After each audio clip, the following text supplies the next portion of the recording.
What's up, guys? If you've never had to pay a ridiculous tow bill, I hope you never have to.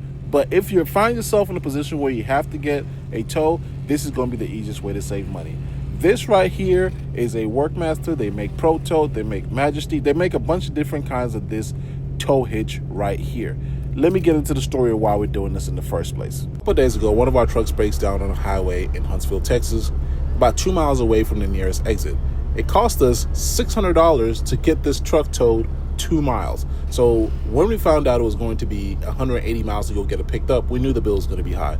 Luckily, the tow truck driver disconnected the yoke and disconnected the drive line and got everything tied up really nicely. My dad tried to push the truck. It was a bit of work, but we eventually got through it. This part right here was a little bit difficult because once you're actually inside of the truck, you don't see where the tow hitch is. So you need somebody to direct you, or you need some sort of system or a camera or something. But I had my dad, and he gave me directions and it worked out. This part right here is the most important. You're securing the non-moving truck to the moving truck with the hitch on it.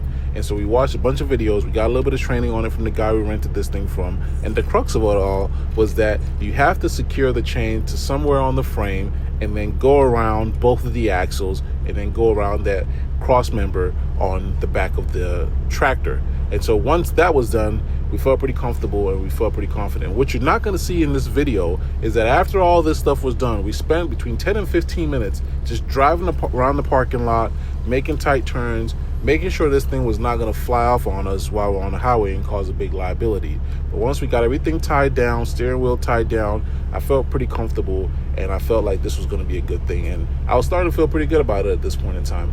So this is how the trucks look after everything's connected, everything is hooked up, and we're about to take off and get on the highway.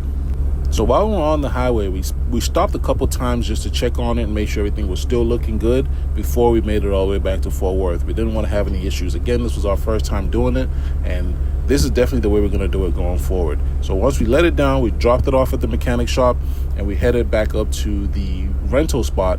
And what I'll say is this: you can find places that are going to charge you $300, $400 to rent this thing, but you can find some places for cheap, and they're just as good. The thing is going to work just as fine. So we shopped around a little bit, got this thing for $200. The bill to tow it from Huntsville to our yard was going to be $2,400. We spent $200. You can do it. That's it for this one. I'll catch you guys in the next one. Peace.